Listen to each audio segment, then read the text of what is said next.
Leafs welcome in the Connor McDavid-less Edmonton Oilers to Scotiabank Arena tonight. Obviously tested positive for COVID, and with no Ryan Nugent-Hopkins, no Tyson Barrie.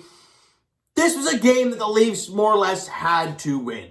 Now, it was a lot closer than we all would have liked, and the Leafs really didn't play their best sort of hockey, but they got the W, and they got the 2 points, and really in a regular season game, in the middle of, well, we're not quite in the middle of January as of yet, you just got to pick up 2 points and move on, and they do. A 4-2 win, 3-2 with an empty netter, and they win. With the W, the Leafs have now won 22 games on the year. They are 22-8-2 on the year, and it's a really, really great job from the Buds tonight, because with still no fans in the stands, and it pains me, right? Having that little spurt from the beginning of the year till about mid-December, and having fans in the stands, and the team playing well, and everything's going great. Seeing us play these games without fans is just really tough to watch. But let's break down this game. As I mentioned, no Connor McDavid. Austin Matthews did test positive on some rapid test. They did the PCR test, and I guess everything was negative there, so he was cleared to play. Didn't quite have a great game, did Austin. Had some opportunities, couldn't capitalize. But in the first period, and it was a wild one, the Leafs, 2 of the 3 goals were ugly. Willie Nylander fires it from the point. It might have hit Tavares on the way through, and it goes off the boards, it kicks back, and it goes off the skate of Mike Smith into the back of the net, and the Leafs got a 1-0 lead. A greasy one, but the Buds are on the board. And it says on the score app that Tavares scored the goal from Kerfoot and Nylander, but I'm like, unless Tavares tipped that puck, that's Nylander's goal. So you guys can take it for what it is, but either way, at 4:25, the Leafs have a 1-0 lead. Then Brendan Perlini, beautiful goal to score, to tie the game at 1 at 9:58 of the first period. Now, not even 2 minutes after that, Leon Draisaitl, of a nice feed from Kyler Yamamoto, beats Jack Campbell. And it's a 2-1 Oilers lead just like that. But the Leafs, we know they can score. They've got all their weapons. They got to find a way to beat Mike Smith. And another greasy one occurs. Late in the first period, a point shot from TJ Brody. It looks like it hits 2 legs in front of the net. Again, it looked like it hit Mitch Marner, but it might have hit their defender. Either way, it's in the back of the net. They gave the goal to Brody in the score out with Nylander and Matthews grabbing an assist. The way Marner reacted to the goal tells me that he didn't score it. But either way, again, it doesn't matter who scored it.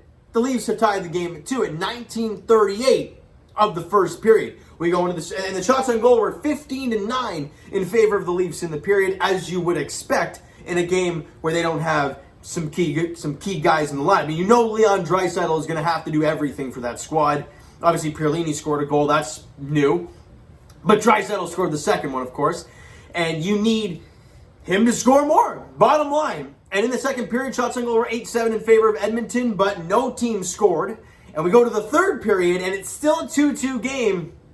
And then midway through, Leafs get a power play, and Bouchard, I would say, get his stick in between the legs of John Tavares, but he looked like he had about half his body in between John Tavares, and he goes down, and Bouchard gets a tripping penalty. There's no argument on his front, because when half your body's in there, you kind of can't argue it, right? When it's just your stick and body dives, fine.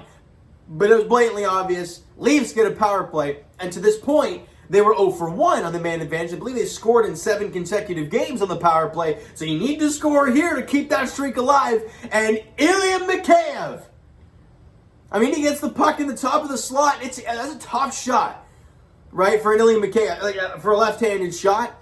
Because he's getting the puck as he's coming through the seam, I guess you want to call it, and he's got to turn his body and take that shot. That's a really tough shot for a left-handed shot, and for Mike Smith, that's a tough shot to read. But he was also pretty deep in his net. Ilya Mikheyev beats him glove side. You see the selling from Mikheyev. The Leafs grab the lead 3-2. Now it's time to hang on. All right, you still got about just under half a period to play. That goal was at 11:25. Of the third period, and you got to find a way to hold the fort. And can we talk about the job on this empty netter from John Tavares? Like, he didn't, again, I don't know if he got an assist. I didn't write it down at least.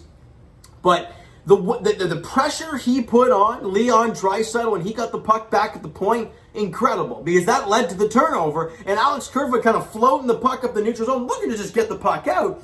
And Bouchard, it's bouncing on him, and he whiffs on it, goes by him, and it finds the empty cage, and the Leafs got a 4-2 lead. Look, did the Leafs get some bounces today and win this game? Yeah, no doubt about it. Did they deserve the win? I wouldn't say they didn't deserve it, but you know, if you go by the goals that were greasy and the goals that were good, yeah, I guess technically if you outweigh outweigh that, it looks like the Oilers won the game 2-1. But who cares? Because it's a 4-2 game. It's what goes in the back of the net that counts. And when you're really not playing well, and the Oilers have not been playing good hockey, you guys know I'm not an Oilers person. I don't like the Oilers at all. But I will say this.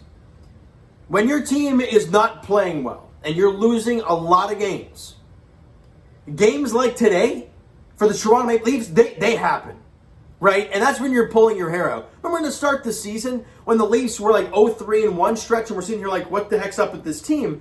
That was the way the Leaf fans were feeling in that moment because we're like, this team can't buy a goal. Like, they can't buy a goal at all.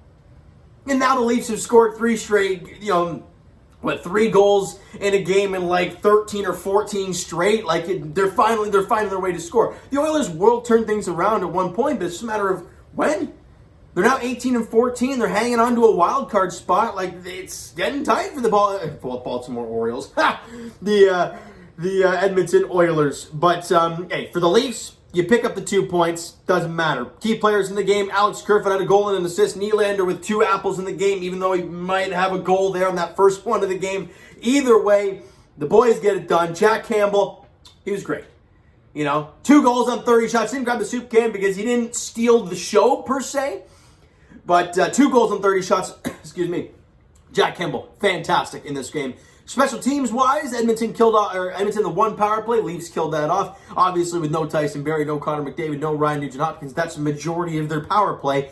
You don't expect them to score on it, and they don't. The Leafs go 1 for 2 with the Mikheyev goal, the game-winning goal for the Toronto Maple Leafs. Now, the Buds were supposed to play tomorrow in Montreal. That is not happening. Their next game is on the road in Colorado on Saturday night. But don't worry, it's not a late game. 7 p.m. puck drop there. And what's going to be interesting, there's going to be fans in the stands.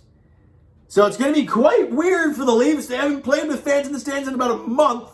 So we'll see how that goes. And Colorado, a damn good hockey team. So it's going to be interesting. And ladies and gentlemen, speaking of Colorado, did you see that Cale Makar goal? Oh my God, that overtime winner. Absolutely filthy. We're going to be seeing him on full display, hopefully not too much, on Saturday night in Colorado, right? So you know what, guys? That is going to do it for this one. If you enjoyed the video and enjoyed the game this evening, smack the like button. Do appreciate that. Hit the subscribe button if you guys haven't already. Comment down below thoughts on the video, thoughts on the game. What'd you like? What'd you not like from today's game today for the Toronto Maple Leafs? The Twitter link is down below, so follow up, send me a DM, do that great stuff. The Instagram link is down below as well, so follow up there if you have not done so already. And I will talk to you guys Raptors edition very shortly as they're in the fourth quarter against the Bucks. So we'll talk shortly then. And for the Toronto Maple Leafs, as I mentioned, their next contest is on Saturday night in Colorado, taking on the Avalanche. All right, so thank you guys so much for listening and watching. I hope you enjoyed the video. We'll talk to you guys then.